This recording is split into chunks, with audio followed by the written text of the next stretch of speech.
Mia. So we are saying it was Mia. The way Mia looked at her only made her more convinced. When she dismissed the accusation with quiet, cold words, Erina ran up the stairs in sheer agitation. She was quickly knocked back in mid-air. In mid-air, she let out a yell that cut off upon impact.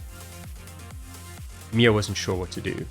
She stared at Erina, processing the fact that she wasn't moving. Then, slowly, she took a few steps backward. Oh, so that's why her eyes changed. I see. Shock rushed through her when she heard footsteps approaching. Atsuki was about to see her. To hide from him, she rushed to one of the bathrooms on the second floor. But so, I'm not quite sure yet. So are we saying Mia purposely pushed her down? Or are we saying Erina tripped or kind of got surprised and fell?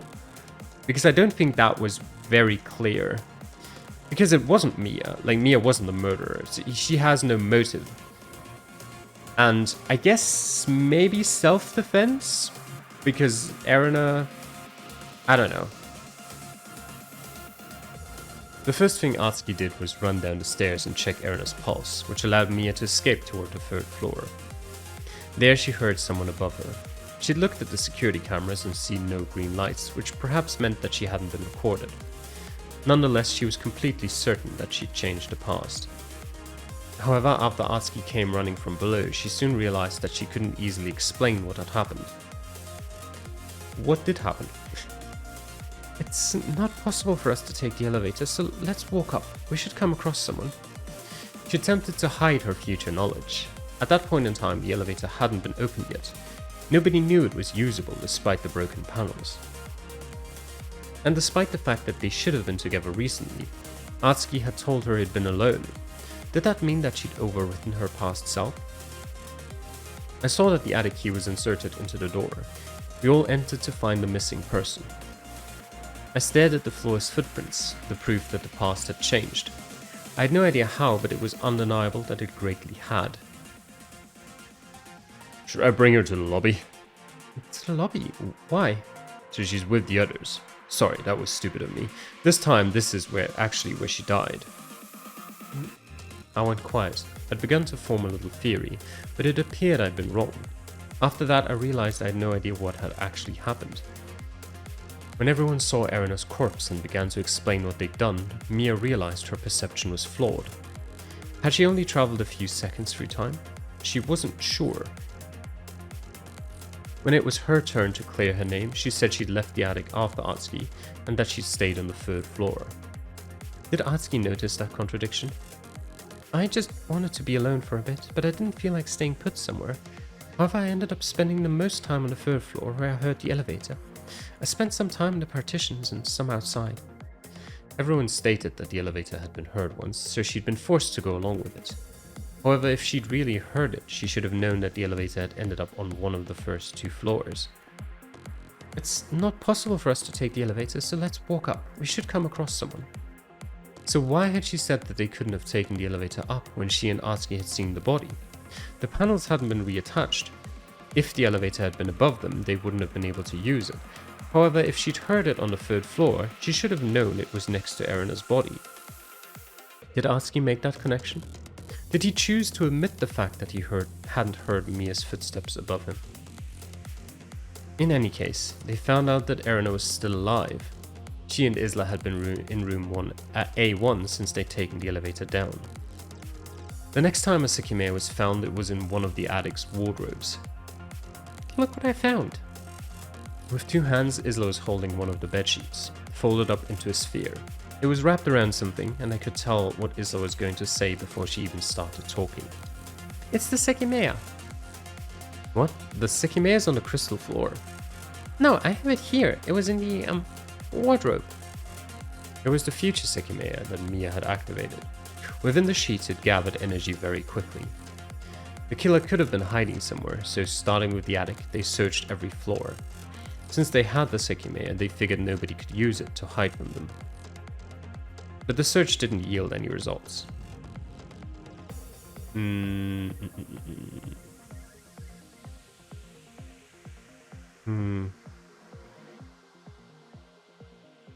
Someone who could have been found traveled to the past makes not a lot of sense. It makes a little... Yeah, actually that could work as well. Maybe they were world switched before it ended. I actually don't know at all.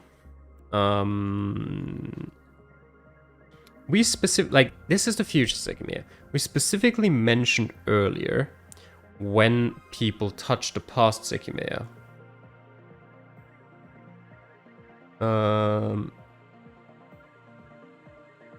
The past Sekimeiya was in room B4 with the World A group. It was in the cabinet where Akro had put it, and it wasn't activated until he and Isla world switched to World B. So presumably not that, because I would assume that happened after. Because there was nobody to find. Because somebody who could have been found world switched before they were found. This both relies on the past Sekimeiya being... Well, technically, would they have said the past Sekimeiya had been activated if it was the future Sekimeiya instead who'd been activated just close to the past Sekimeiya? Maybe. Someone who could have been found traveled to the past. I think because there was nobody to find is the only explanation here that makes sense. If we assume that the next travel with the past Sekimeiya hadn't happened yet. Anything else implies that the past Sekimeiya was used, or at least in range. So I'm gonna go with that, although I think this is possible. Maybe, oh, okay. I'm gonna go with that anyway. The World A group was in room B4, but they weren't found. Akro, Isla, Atsuki, and Shirei remained there. Akro and Isla world switched to World B, but Shirei and Atsuki stayed behind. The reason they weren't seen was that everyone else world switched. Okay, so it was activated, but that was the instance where it happened. They just were within the range, I guess. Which would have been a crazy coincidence, I guess, that they've been so close next to each other that Atsuki and Shirei stayed behind there, but the people outside the room was world switched. And okay. The World C group world switched. I mean, it can only be on the crystal floor, right? Because the past Sekimeiya was on the crystal floor. And you need both Sekimeiya to be within range. And if Atsuki and Shirei got left behind, then the range must have been very close. So surely it's this. Okay, never mind. Oh, was it through the roof? Okay. That's also a possibility, I guess, that I didn't consider. But surely, like, the rooms aren't going to be that low in height that makes much sense. Well, whatever. Maybe I misunderstood something. When they were on an office floor, more specifically on the second floor, Isla A touched the past Sekimeiya in the cabinet. Akro had set it to 5 degrees Celsius so that it slowly gathered energy. Since the future Sekimeiya was on the second floor, the overlapping ranges created a world switch. I would like a drawing of that, because I don't believe that makes a lot of sense. Yeah, because it says everyone but Shirei B and Atsuki A world switched to World B. But weren't they in the same room? Are just the rooms just a lot wider than they are high? That seems odd to me. Alongside both groups, there was someone else who world switched as well. Wait,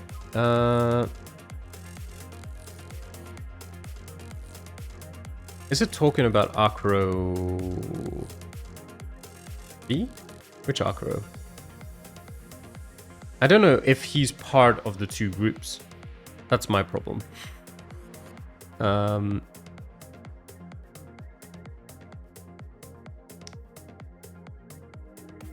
Or Akro had put it, but... But he's part of the World A group in that case, I guess?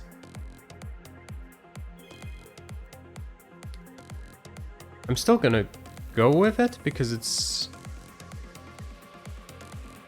the only thing I can think of. I can't think of anything else, so we're just gonna go with it. Naomi C. Okay, who is in the how big is this range and why was Shiria and Atsuki not in it? What are you talking about, game? Okay.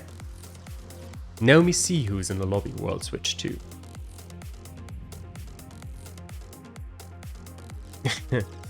Yeah, I was literally, the game was about to, well, I was literally about to say, but she's been dead for hours. Even though she was dead, I'm pretty sure, have established that a dead person counts as an object. So if someone was in possession of her, she could have world switched. I don't think anyone was. Because she had a twin, so that would be the most... I think this... It's just... I don't know. How would that even make sense at this stage? I think because she was still alive, then, like, the whole range situation doesn't make sense to me at all in this scenario. But I think this is the only thing that makes sense. Because no other dead bodies have switched worlds unless, you know, people were in possession of them, I guess.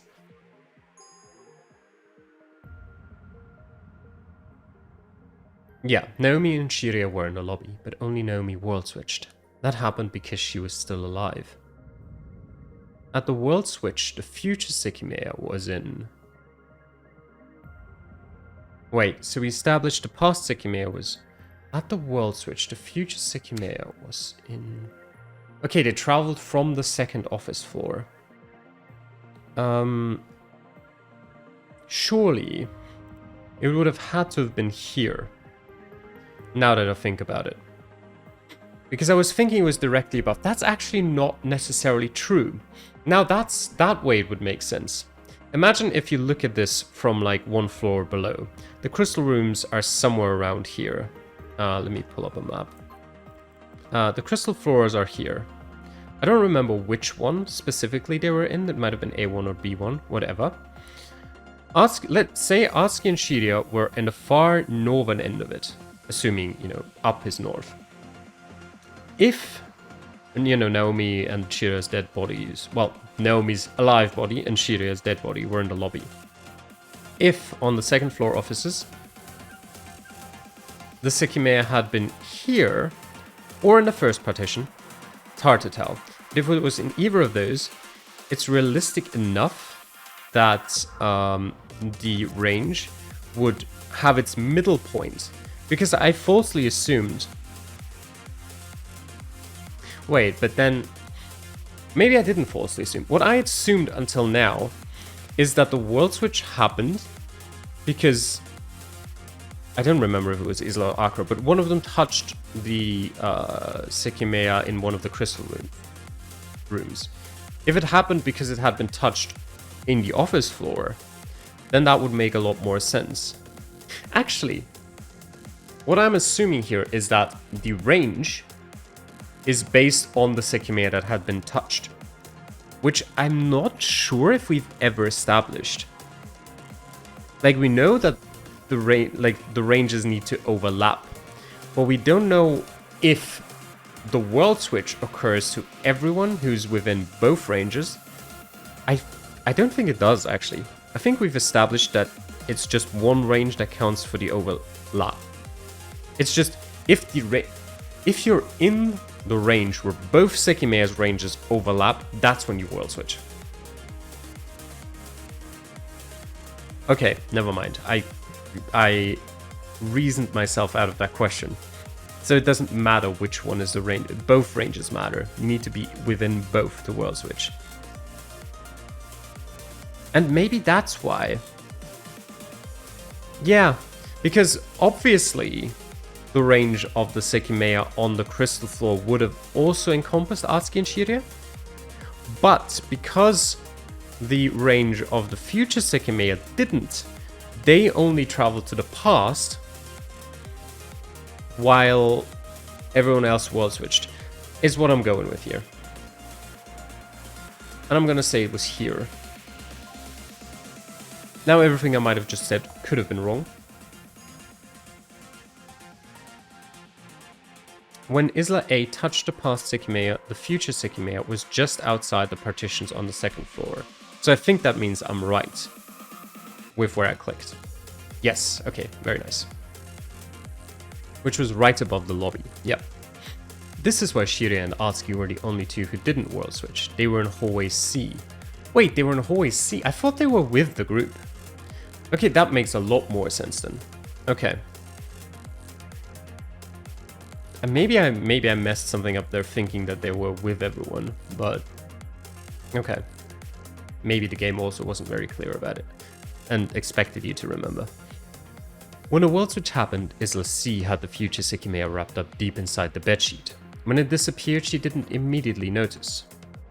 However, what everyone did notice was that the elevator panel had reappeared, not only on the second floor but on all of them. Shiria and Atsuki remained in World A with the corpses. When they went to the second floor, they saw the single Sekimeiya outside the partitions, which Shiria was later able to use to return to World B. I do not remember that scene at all. That would have presumably helped for the last question. The moment everyone else world switched to World B, the World B group was in the attic. They had locked themselves in a bedroom. And when the World C group saw the Sekimeiya in the cabinet, Isla unwrapped the bedsheet and saw that hers had disappeared. The Sekimeiya behind the glass was the past Sekimeiya, which the World B group had left locked in the cabinet before going to the attic. Wait, it's still here. Isla rapidly unwrapped the sheet to prove that she hadn't lied. Hang on, it's not here, the thread I left. It's not here, the Sekimeiya. Is this what you're implying? That it was taken out of the cabinet since the thread is gone and then brought to the attic? Then at some point it teleported inside again? I have another idea. Let me take the Sekimeiya. Akira and Kate, you watch the stairs. Why? Because the last time it wasn't working, remember? I can test if it is now without activating it. Sai grabbed the Sekimeiya with his sleeves and put it in the middle of the sheet. It was very cold, so let's see if that changes. He wrapped it around with one layer of the cloth, and waited a few seconds with his hand over it. This is getting hot, definitely. Alright, I'm sure there's someone on this floor. Don't take your eyes off the stairs. I'm not sure we'll find them though. Why do you say that? That time, you said it was burning and you could hardly hold it. Is it possible it teleports when it gets too hot? And the next time we found it, it wasn't working. It could be that... It's working now, but we can test it. If the outer layer of the sheet felt hot for Isla, it's possible that it making the sheet hot made it heat up even more quickly. Sai wrapped the Sekimeiya up completely once again. Inside the wrapped sheet, the past Sekimeiya quickly gathered energy. When Sai touched it in hallway A, they world switched to World C, leaving the sheet behind. The future Sekimeiya had been very close, and its range was considerable, as it would soon make Akro travel weeks to the future. Without realizing it, they were back in their world. They had made a full loop.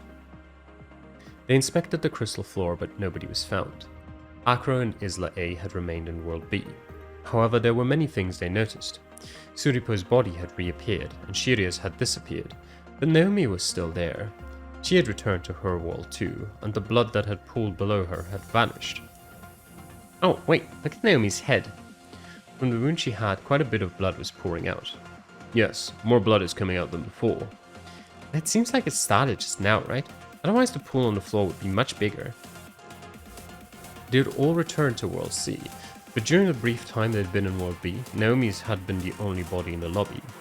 She'd been bleeding from her head, so she'd left a large drop of blood on the polished floor. That blood confused many people, but the person most thoroughly deceived by it was Sai B. When he world switched to World A, only Shiria's corpse was in the lobby, and there was blood next to her. Of course, he naturally assumed that it was Shiria's, not Naomi's. However, when he returned to World B, not only had the pool shrunk, but Shiria's corpse had disappeared. She was still alive in that world. In World C, it became clear that understanding what had happened around them might have been out of everyone's grasp. Nobody had been found, but the bizarre occurrences within the tower hadn't stopped. The security room had unlocked, Erina's body had disappeared, the Sekimeiya had teleported. That time Mia had found it in room A1. It was the fake Sekimeiya, which they decided to leave in the event room for good. After that, things finally slowed down. And a long time later, Mia had the urge to lie down. She went to the attic where she fell asleep. When she woke up... Oh, okay.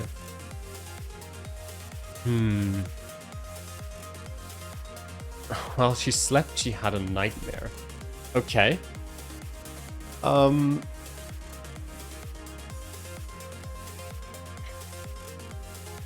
kind of like the idea of when she woke up, she realized that Shirei had world switched to her world. When she woke up, she was... I think both of those are possible. Having a nightmare? Maybe? I don't know. I kind of like that idea, so I'm just gonna go with it. I don't really know. Okay, world switched. Fine. When she woke up, this light suddenly turned on. That was the sign of a world switch. The exact appearance of the bed where she'd been had changed, but she couldn't notice that, as the light had been off. In the world where she appeared, the sheets had been messy as well.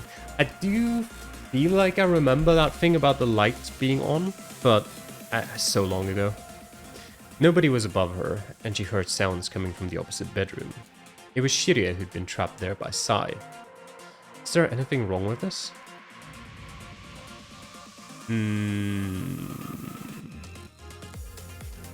She went to sleep.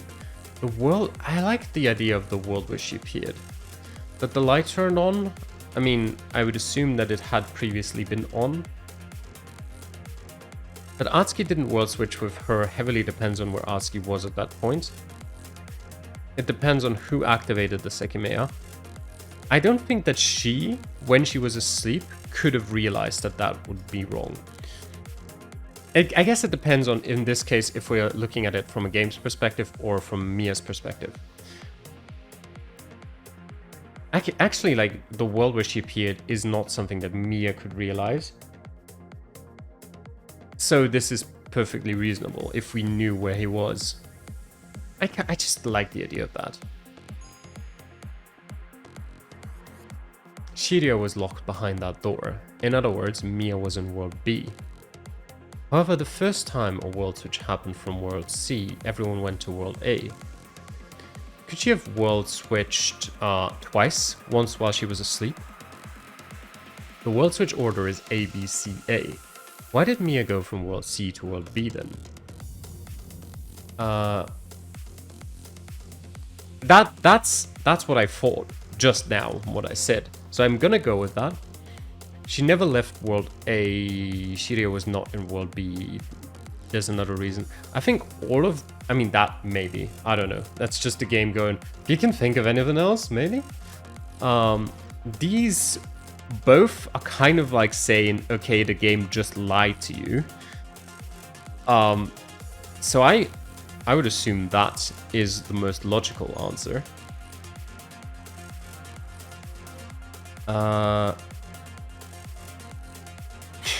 Okay, game, I don't necessarily agree with that. If she had world switched while she slept, she would have died. By lying in bed, she pressed the mattress down. Upon changing worlds, her body would have been split in half by a completely flat mattress. I mean, you're not pressing the mattress down that much. Maybe you're gonna lose about 3-4 centimeters of your body? I think you'll be fine. Either way, aren't we still saying she world switched while she was... What did it say specifically?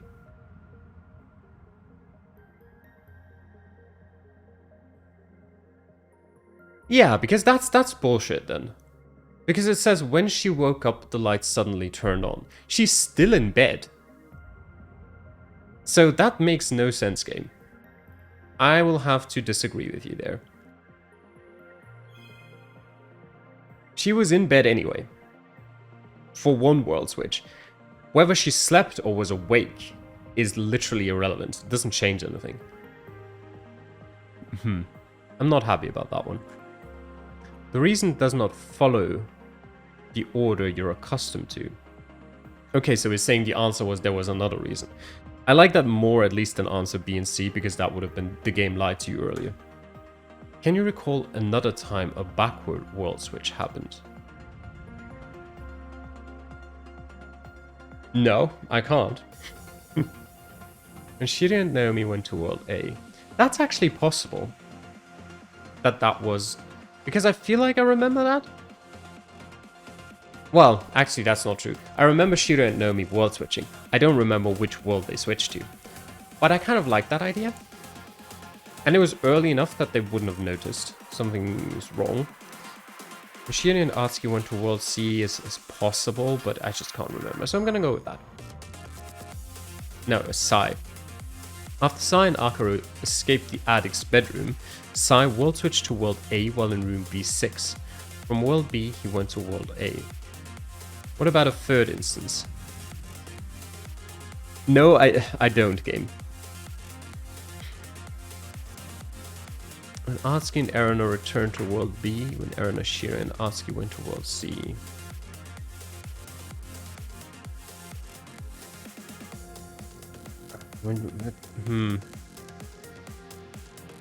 Atsuki, when did Atsuki and Erina travel together even? I'm gonna go with that. I don't know. Okay, what was that? When Atsuki and Erina returned to World B, they had been in World C. Once again, they went from World C to World B. Is there anything interesting that these examples share?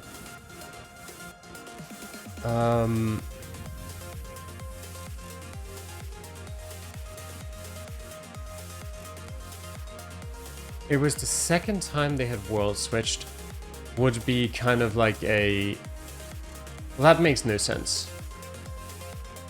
Because what we're assuming there, I guess, is that it would alternate. But then you could never travel to a third world. It would go A, B, A, B, A, B, A, B, and so on. So I don't think that makes any sense. Unless it's specifically only the second time they had world switched. Which I think would be stupid. But maybe.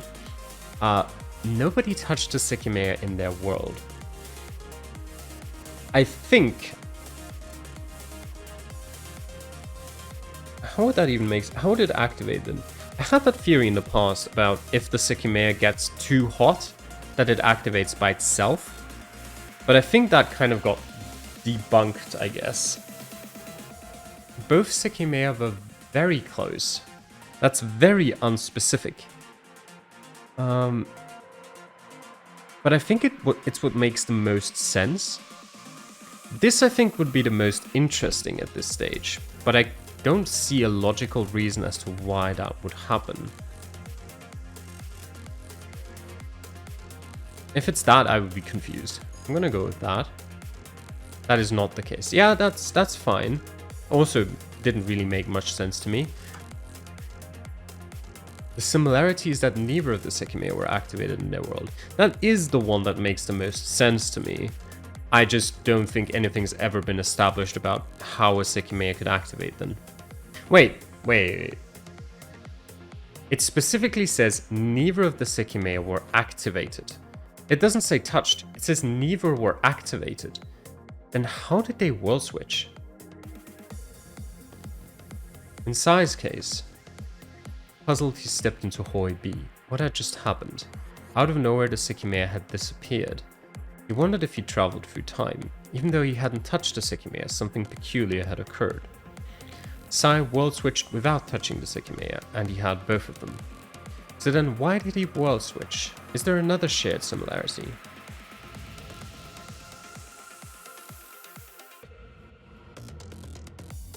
Huh. The world switch was activated from the previous world is interesting. It happened at specific intervals of time. Seems like a dumb idea. The Sekimeiya had gathered energy for too long is exactly the theory I talked about earlier. But then they would have activated. And it specifically mentioned no one in their world had activated them. So the only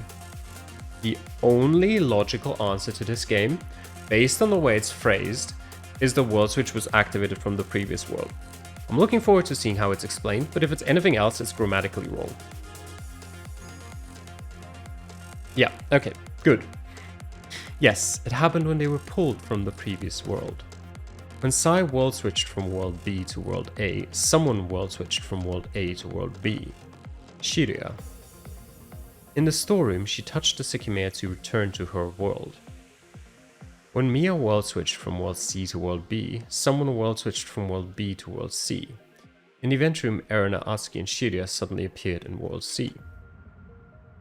In other words, every time a world switch was activated, it occurred in a world someone would be sent to as well. If someone was in the overlapping ranges of the next world, they would be pulled backward to the previous one. Oh, okay. This swap begins to define the real meaning of the world switch. Okay. I see. When in the elevator, Eren and Atsuki returned to World B, they had been in World C. Who pulled Eren and Atsuki from World B? Sai, surely, right? Sai, I think, is the only one who ever touched the Sekimeiya in the elevator knowingly. Now, I don't think it's specified which floor they were on in the elevator. So I think I'm going to have to assume, unless my voice dies, I'm going to have to assume that it was someone else who was in the elevator. And I'm going to say it was Sai... A, C, Sai C. It was Atsuki A. Ah, okay. The person behind the extra elevator sound in World C. He'd been escaping from Sai in World A and found both Sekimeiya, which brought him to World B. Okay. He hadn't experienced the Sekimeiya's powers yet. Startled by the burn, he thought both glowing gems had merely disappeared. Okay. In World B, he saw the future Sekimeiya on the floor of the event room, which Erina had activated. He touched it, and as the past Sekimeiya was still active in Ido's locker, he world switched to World C. He was only there momentarily. After allowing Erina and his World B self to return to World B, he took the elevator up. Out of nowhere, the elevator disappeared, and he fell all the way down onto that world's elevator, leaving him unconscious and wounded. How? Yeah, so that's how Atsuki was found on top of the elevator in World C, I believe, when the police entered the tower. But how did the elevator disappear? Oh, I guess like if you world switch to a different world and the elevator's not on the same floor, you're just gonna appear in the middle of the elevator shaft. Yeah, that was where the police found him, the only survivor of the incident.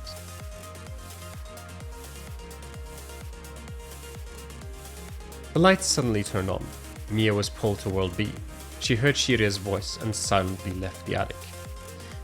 On the crystal floor, she found the past Sekimeiya in Ido's locker, where Atsuki had kept it. Despite being filled with questions, my mind was blank. My hand was drawn to the figure that had begun to take shape behind the dark lines, and through the narrow space I made contact, hoping with all my might that I would be brought to the awaited time. After what had happened with Erina, Mia had learned that traveling to the future with the Sekimeiya was possible. She wanted to be brought to 9 PM, out of the tower. Through the slit in the locker, she activated it, and as Erina had just triggered the world switch, the future Sekimeiya was powered off. Mia went more than half an hour to the past and reset the Sekimeiya. Later, when Atsuki B, who had originally hidden it there, activated it, he only went 40 minutes back in time. Mia appeared in hallway A and immediately fell down. An interesting location. After all, 40 minutes after the point she traveled, she was back in World C. She and Atsuki were running to the event room, which was what had made her fall in the past. The replicated location was from World C, but it was applied in the past of World B. At 1821, Mia found Kate dead. Following that, she noticed the flickering green lights of the security cameras. The cabinet was covered by its curtain. If the Sekimeiya was behind it, it was possible someone else was soon to be on the crystal floor. It was possible. She wasn't sure if she had gone to the past. She couldn't know if she had gone to the future because she had slept for an unknown period of time. The computer's clock couldn't confirm anything for her. Then, in hallway B, she was found by Erina B, who didn't recognize her. They entered room B4 and found the Sekimeiya that Shirya had left in a cabinet, which they brought to the event room. When Mia heard Atsuki's yells, she ran away without noticing that she dropped the note she'd been trying to prevent him from seeing. Erina had just reached into Mia's purse to grab her keys, so it had remained slightly open. He and Shiria were there, talking to each other. After Erina joined them, Mia attempted to eavesdrop from afar. They went to the event room, so Mia entered the staff room to listen through the wall. Minutes later, the same world switch that had pulled her to World B took place.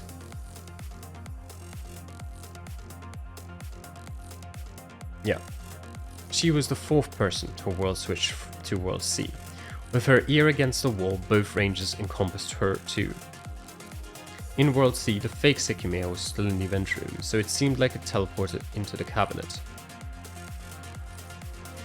2 hours remained until 9 PM. Fortunately, everyone was able to leave safely. That included Naomi, who was woken up by the loud noise of the shutter. However, a single decision nearly sent everything spiraling into destruction. Instead of the shutter, yells of pain that would have woken Naomi up before that time were almost let out. Disastrous yells that would have shattered everything that had been needed to get there. They were yells that, in reality, nobody ever heard. At 21:04, the police entered the building. Even though everyone was alive, Suripo was dead on the floor. The officers could hardly believe their eyes while the survivors emerged. 2 of whom knew what had happened.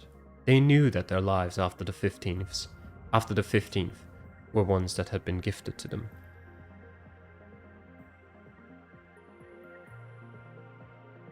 Hopefully, you enjoyed this story. It's not made for everyone, but I'm glad you're still here. We're pretty high up. Let's see. You answered 47 out of 94 questions correctly. Exactly half. Let's go. I wonder if it takes specifically the first answer you gave, or if when you go back and select a different answer, it includes that one. I don't think I ever did that really. Unless for like 1 or 2 maybe. I am quite proud of that, considering that most scenarios had at least 3 to some even 5 or 6 answers. Most of them had around 3 to 4. So getting 50% questions correctly is definitely more than just random guessing. Although a lot of it was random guessing, I have to admit that. But well, let's not say random guessing. Some of it, I'd say out of the 94 questions, probably about 10 to 15 were completely random guesses. Most of the character questions were very random. A lot of the other guesses were based on logic that may not have had much to do with my knowledge of what was going on, but more so with kind of the way questions were phrased, the way answers would be interesting, and just sort of mind gaming the developers. But I'm still happy with 50%, to be honest, considering I played this game over the course of, I think, about a year. So there was a lot of time to forget about everything going on. Let's just say it like that. Of course, though, there is one last thing for you to see. The peak. Did you think you'd already seen it, maybe? What exactly is at the very top?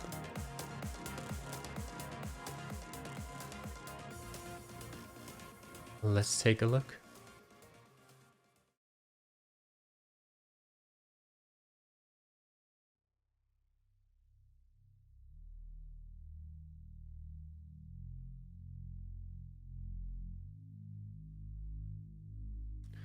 The crystal floor was empty. Everyone had disappeared a long time earlier. My past self was in the attic. I'd been waiting at the bottom of the tower so that the large range of my past travel wouldn't reach me. It's already been more than an hour. It should happen soon. What will happen after? Are the others going to come back? I'd been resting my mind, but the hours that remained were still an unknown area. The first time we changed worlds, did we appear in this world? I've been wondering that for a while. I'm pretty sure the people we met belonged to this world, but the world we went to could have been the one they were sent to.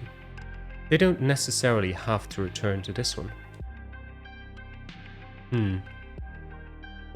I realized I had a new piece of information to work with.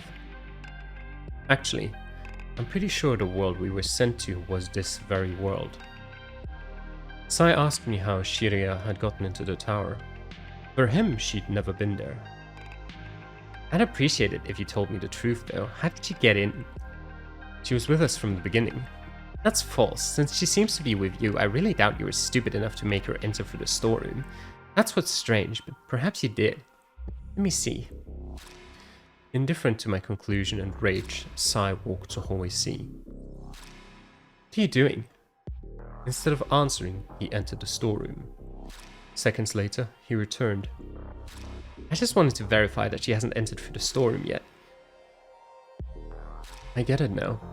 He'd marked the door in some way. He could tell whether it had opened. So he went to the storeroom and confirmed that his mark was still there. That implies that it was this world. The mark existed, as the door hadn't opened since he'd left it. That means they'll return here. Just like we came back to our world, they'll come back here. It'll happen before 7 PM. And that's not all. Sai, what time is it? It's 1843. 1843. That was almost 20 minutes behind the real time I estimated. That made me think that, after traveling, Sai's replicated location had been of 20 minutes prior, and his watch hadn't stopped working. Now I'm pretty sure that his watch was a bit more than 20 minutes behind, but it wasn't because he had traveled. It was the Sai from this world who still had the time wrong from when he traveled to the future with the other version of me. Later, when we returned to our world, Sai's time was accurate again, and I figured he must have synced it using the computer. It happened even before I expected it. Suddenly, I heard a voice in hallway A. And again, what? Why is the sheet? I stood up immediately to hide. Everyone's there. Erina too, she's still alive. She was a bit closer to the staircase with Isla, and it seemed everyone had just appeared. I'd been sitting on the stairs, so they hadn't noticed me. Sai went to the storeroom. It hasn't been opened again. Fuck, let's hurry. The Sekimeiya might have appeared on this floor. I didn't think this through. If someone's actually here, there's a chance it'll allow them to escape. Suddenly, they began to look through every room. They're really all back, and my past self is likely already gone from the attic. What now then? I need to have the Sekimeiya for myself. Am I going to be found? The Sekimeiya are in the attic, so I can probably use the future one to escape from them. That wasn't needed. They found the third Sekimeiya, but when they were done, they didn't move up to the second floor. Are they not planning to keep going? They remained below, separate from each other. Why? Why would they search like that? Only to not continue. Did they only want to find the Sekimeiya? Maybe I get it. They don't know that the world around them just changed. Perhaps they just looked through the whole building, ending at the crystal floor. If that's when they changed worlds, they must think that the whole building is empty. And if that's the case, as long as they stay there, I can move freely above them. Now I'm sure I'm in the world we once went to. That means I can do everything I want. The end of my plan had always been blurry. After everything else, I wanted to find Shiria and return to our original world. Sure that the reality I wanted to shape did exist. I'd never truly known how to do that until just then. We arrived in this world at 7 PM. At that time, I'll be able to meet Shiria again.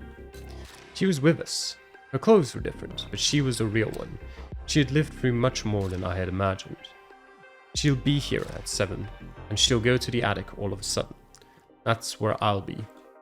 Then I know we'll be able to return to our world. We merely have to be in the middle of the building.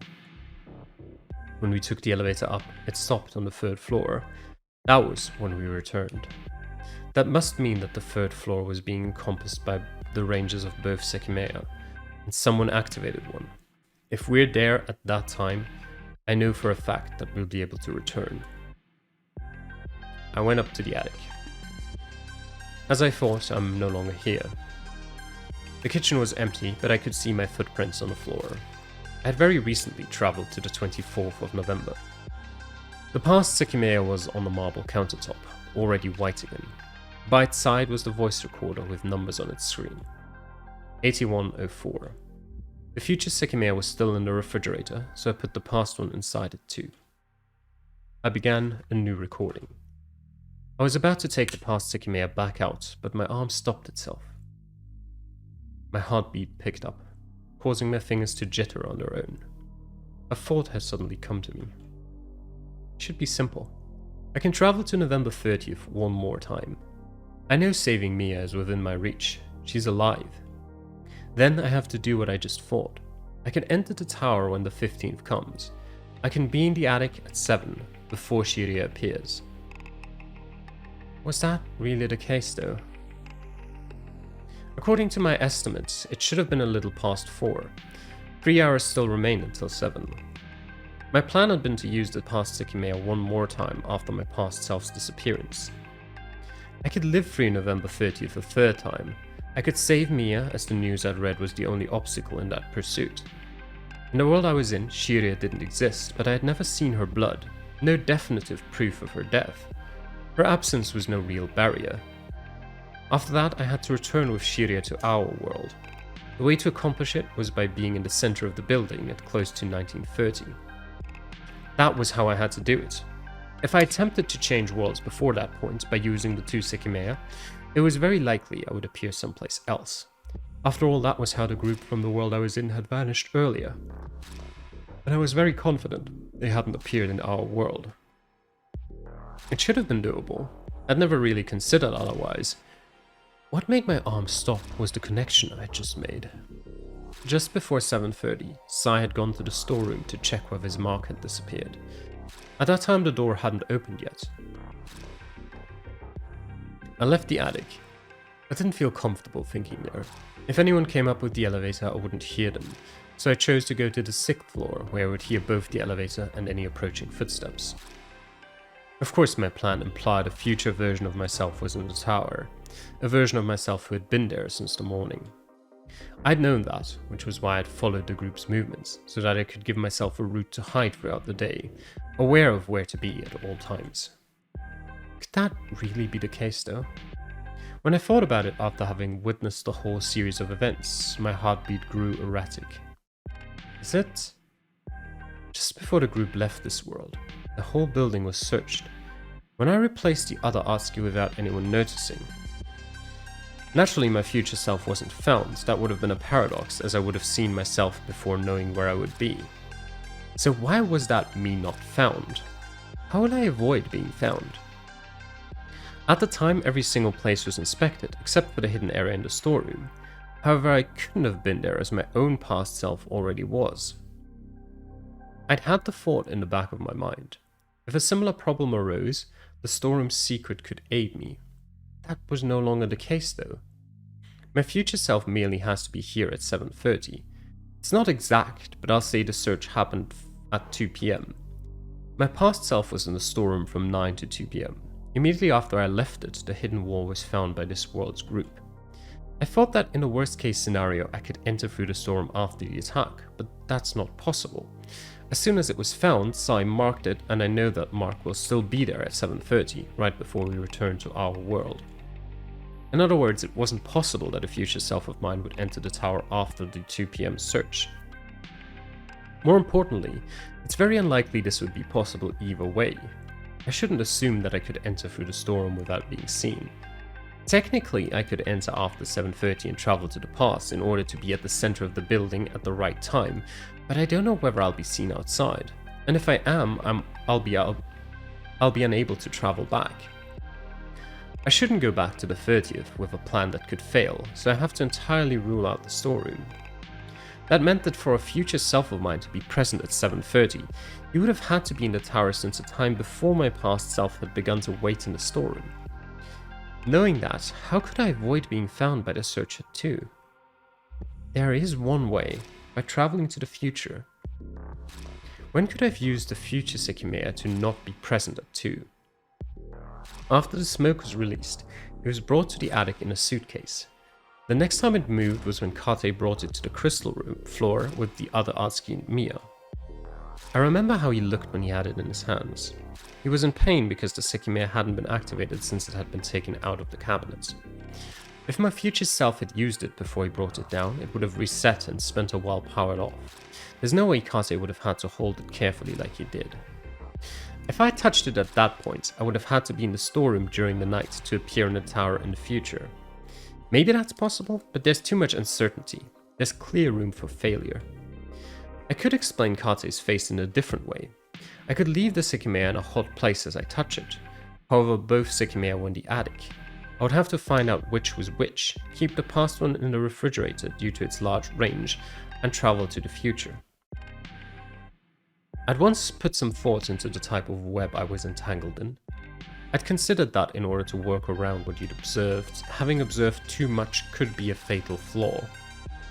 At the time, I'd also come up with another concept, thought-up loops, which were fundamentally similar to the way the past Sekimeiya worked. It's uncertain whether traveling to the future before Kate brought the Sekimeiya down will work out smoothly. However, I have a way to know if it will. A cue. If I had a loop in my head, I could know whether it could be completed. If I thought about everything that I would do after touching the past Sekimeiya, I could observe whether a cue I intended to leave would exist. So could I do this? If it works, I'll draw a mark with a pen beneath a drawer on this floor. I went to the partitions and walked up to the drawer I'd selected. It's not here. There's no mark. There had been clear uncertainty behind the loop I'd thought of, but thanks to the lack of the cue, the uncertainty could be erased. That loop wouldn't work. It's impossible then. I might be failing to realize the reason why it couldn't be executed. I don't know if it's just a tiny detail. What about entering through the storm after 7:30 and then traveling to the past? Could that be possible? If it is, I'll go back in time to a point after 2 and leave a mark beneath that drawer. If I need to, I'll travel back twice in order to make it to a point prior to now. There's nothing there. That makes sense. That means that I couldn't enter the building through the storeroom without being seen from outside. I was growing nervous. Mia was alive. Success must have awaited me. But could I be sure of that? It was a guarantee that Mia was alive, but what about Shiria? The circumstances around her were what left room for doubt. When the future Sekimeiya was brought down from the attic, Kate used it. Then the other Atsuki and Sai traveled minutes forward as well. There's no way I could travel before then. But the deal is the same later. I saw what happened to the Sekimeiya. Sai, Akaro and Kate moved them back and forth, but I remember it.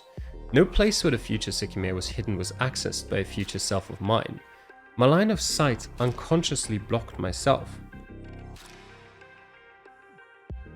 There's no way a future self of mine was on the crystal floor and wasn't seen by me or anyone who was there. The future Sekimeiya wasn't activated, and neither was the past one. Kate did go a long time to the future, but even if I were to enter his travel's range, I wouldn't go past 2 PM.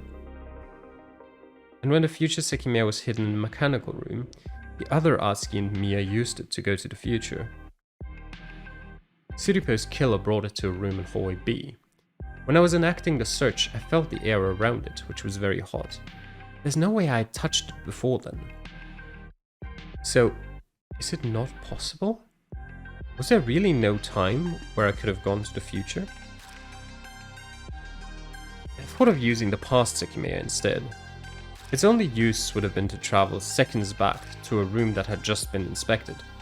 However, I'd also felt the air around it during the search, and it had been even hotter. That path was blocked too. I felt lost. How the hell could I accomplish anything? Traveling to the future before the attack won't be doable, and after the 30th, Ashia already had the Sekimeiya. The days up to the 15th are useless. It was the owner of that gem shop who found the Sekimeiya. On the 30th, it's very likely they were in that box I saw. But they were taken by the man who released the smoke, and he ran away with them. I know the smoke was released thanks to the news report I saw, so I can't obtain the Sekimeiya and save Mia together. Not to mention that to appear in the tower on the 15th, I would also have to be there on the 15th of November. I'm sure that after the man ran away with the box, he was caught. That's what Kate told us about, and it's the reason why the Sekimeiya were returned to Ashia. There's nothing I can do there. Just in case, I need to try it. A loop where I go to November 15th and remain inside the tower. Then on November 30th, I take that box with the Sekimeiya. As fast as possible, I make sure Mia won't die and run away. Then I travel to the future and appear again after the search that happened at 2 PM. I'll tell the police about the Sekimeiya's location before I travel so that they can find them and return them to Asia. If this can work, a mark will be under that drawer. It wasn't there. It appeared that couldn't work either. I kept thinking about the events that had occurred throughout the day in case I could find the smallest opening, but it really seemed like there was no place for a future self of mine to exist. Does this mean that I can't be here at 7:30? But that's the single guaranteed way I have to go back. I could change worlds in the morning instead, after Shiria and Naomi did. That's a lot less likely to bring me to the world I want though. Maybe there was no way to skip the 2 PM search, but what about another way around it? Yatsuki from this world looked at the rooms in hallway A. Then I took his place and looked through the rest of the crystal floor. Finally, Mia and I completed all the other floors. What if my future self was in one of the hallway A rooms? Technically, that's how I was able to not be found that time. I told the Atsuki from this world to stay put, and he did so because it was his own request. Could I do the same? Could I ask him to ignore having seen me? I wondered that, well aware of the answer. I recalled the time he'd seen me. I saw my own body stepping in. As he approached one of the cabinets, I knew there was only one thing I could do. This is very important. What? He turned around with a startled gasp. His reaction was even more drastic when he saw me. What? Who are you? I nodded, although it wasn't the entire truth. This is very important. Stay here until the search is finished. That reaction gave me the answer. That was the first time he'd seen another self of his. Could my future self have told him to react that way? Word by word? I didn't think that was how it worked. His reaction seemed completely genuine. Likely the only way for me to make such a thing work would have been by considering it before seeing his reaction. Nonetheless, I verified whether it would work. If a mark was below the next desk, it would. Once again, there was nothing. I thought back to the look in Mia's eyes. It had changed at one point. What if she saw me? What if my future self was in the partitions on that floor? Could he have told her not to reveal him? That felt a little strange. If that had happened, why would her look have changed in that way? I knew the answer couldn't be what I would instruct her to do so. That I would instruct her to do so. Not only that, but if I stayed in that partition, the reason would have been due to knowing how Mia's demeanor changed. In short, the result would have changed the effect, caused the effect. Well, is that so? I did notice a while ago that there's something special about the partitions on the 4th floor. I'm pretty sure that nobody ever looked at them, neither in the morning nor later in that day. Mia was the only person to inspect them. I spent the day following everyone to know where to be in a future loop. Could my future self really have been there all the time? That work. I tested it right away. If it could, a mark would be below a drawer.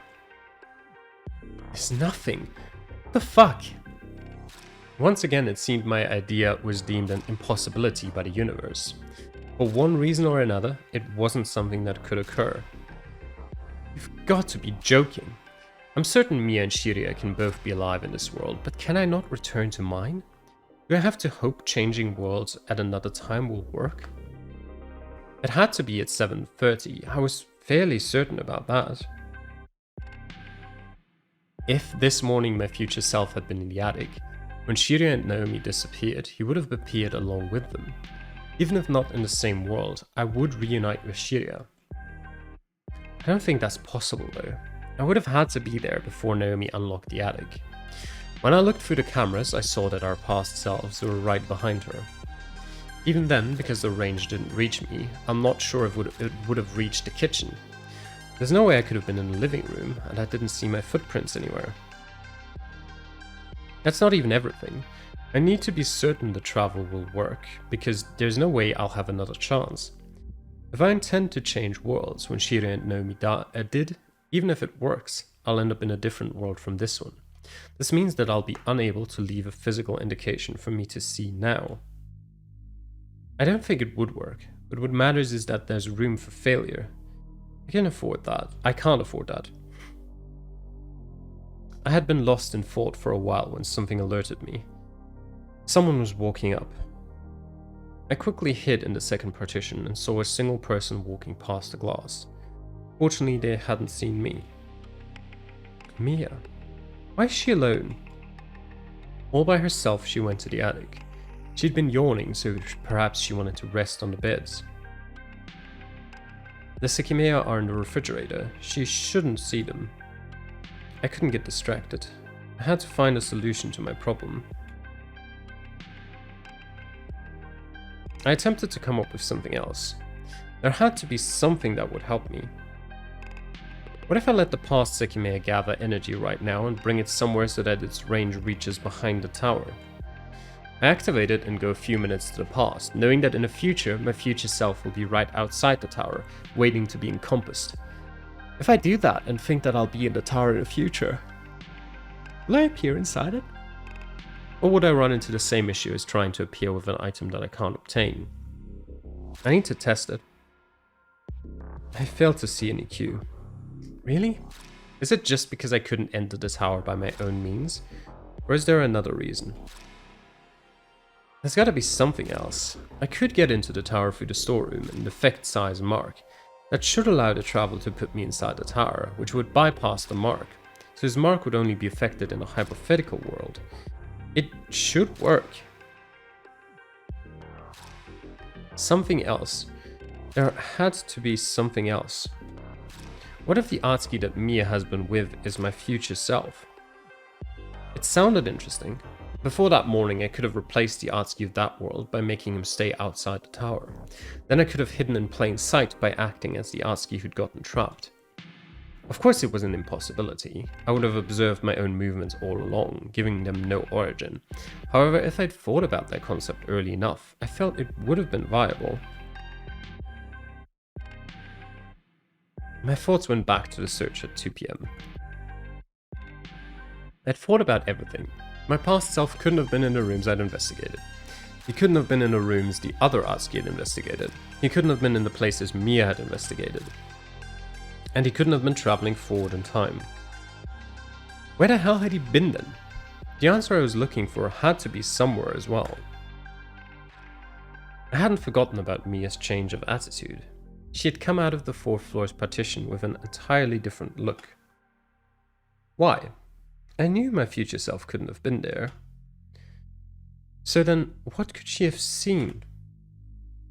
It was clear the way I was handling my thoughts wasn't proper. I had to widen their scope. In the end, only two things mattered: saving Mia and returning to my world. The way I was thinking about it, those two aspects seemed to be incompatible. How else could Mia be saved though? How the hell could the news I saw be bypassed? There's no other way. I have to go back to the past again, to the 30th. This is what I determined. I can salvage this world's history, since I'm from another world. I can save this one. It has to be me. Someone who hasn't observed the truth of this world yet. That's the only way. It is the only way, isn't it? I suppose it's not. Only one part of that is correct. Yeah, the part that is correct is that it has to be someone who hadn't observed the truth of this world. The part that is not correct is that it has to be Atsuki. Someone else could. We know. I think I remember it that way. We know Shiria traveled back to the past and dragged Mia's body somewhere else. Is that what happened? At some point? I remember that. I just don't know if we found out that that's not actually what happened at some stage. It doesn't have to be me. The only reason I can do it is that I'm not from this world. Only someone who isn't from this world can divert this world's history from their own. That's a better way to put it. That's right. I'm not the only person who can do this. It can be anyone from another world. And at 7, the Shiria from my world will appear here and go to the attic. She can do this too. Would that make a difference though? Would that solve any problems? I can tell her what I've learned. I can tell her everything. If she went to the past and saved this world, would she be able to be here at 7:30? She couldn't have been in one of the rooms the Atsuki from this world investigated. The way he looked said more than enough.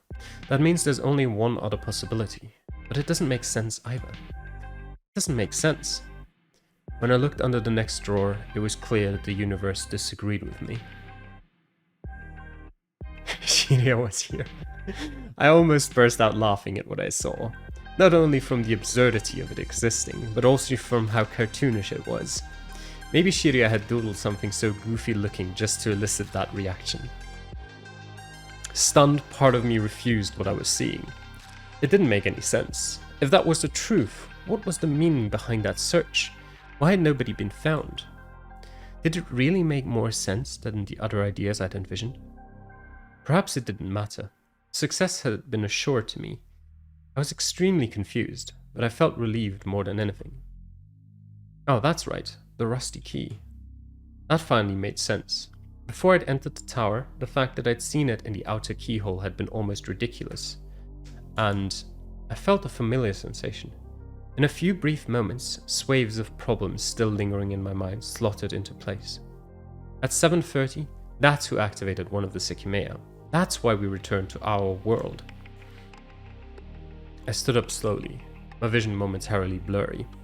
After some seconds, I began to approach the attic. I couldn't see Mia, but her footprints were visible.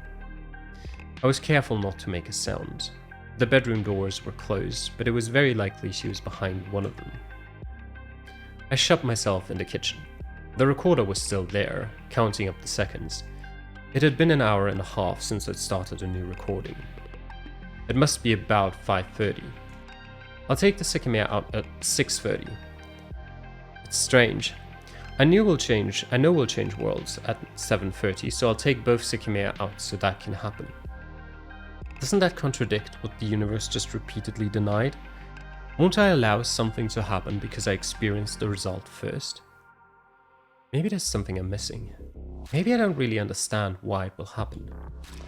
I suppose it doesn't really matter though. All I know is that it'll repeat.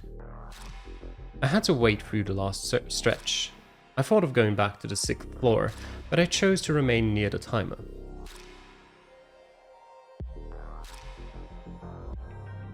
The news that I heard matched our worlds. It was identical to how it would have been without my input. That's why I imagined everything had happened the same way. Then I realized that didn't have to be the case. The news was the only thing I'd observed in this world. One girl had been severely injured, and the other hadn't been found. It matched up with what I'd personally experienced, although it wasn't the end. Seeing as it was the only barrier in this world, I could have gone back in time, saved Mia, and prevented Shiria from being found. That's what I thought as soon as I put together that I could alter this world's history. The news could remain consistent because it didn't lead to a single interpretation. I also thought that everything finally made sense, that it was the reason why Mia had been in the tower and why Shiria had been absent. It fit with the plan I'd come up with, so I thought I finally understood this world. It didn't make as much sense as I thought though. After all, I saw Mia in the tower. I saw the results of a loop before I came up with it. The news hadn't actually been the only piece of this world I'd observed. And maybe it makes real sense. I believe I know why I saw Mia before I understood how she'd be saved. I didn't step out of the kitchen. Mia must have been close by, but I hadn't heard anything. If she hadn't silently left, she was sleeping in the bedroom. 60 more minutes had been added to the timer. It was finally 6:30. At the same time that I took both Sekimeiya out of the refrigerator, I began a new recording. This is it. When the timer hits 60 minutes, it'll be 7:30. I should keep waiting on the 6th floor. I don't know if Shiria will use the elevator, but if she does, that's where she'll come out. I was about to leave when I heard someone behind the door. Who's here? Their steps approached one of the bedrooms and stepped inside. Is that all? Are they going to stay inside? I'm pretty sure whoever that was arrived with the elevator. I stood still, awaiting any other movement, but it seemed they would remain there. Wait a second. Might have overlooked something important. Even though I never saw Mia in our world, Erina apparently did. She was definitely there at one point and left that note behind, right? She didn't stay there though, or we would have seen her. That's confusing. If Erina saw Mia, it should have been at around this time. Slightly before it, actually. Isn't she here right now, though? There was a chance she was about to appear in our world. If that would happen, it was evident I didn't understand the details behind it. Perhaps 7:30 wasn't the only time where returning would be possible.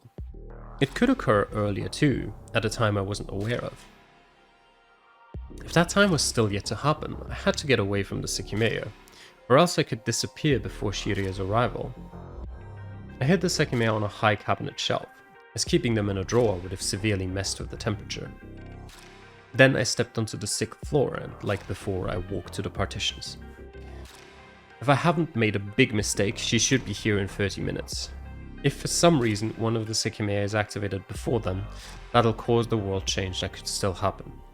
Since I know we'll return at 7:30 though, I have a pretty strong guarantee that the past Sekimeiya won't be the one activated.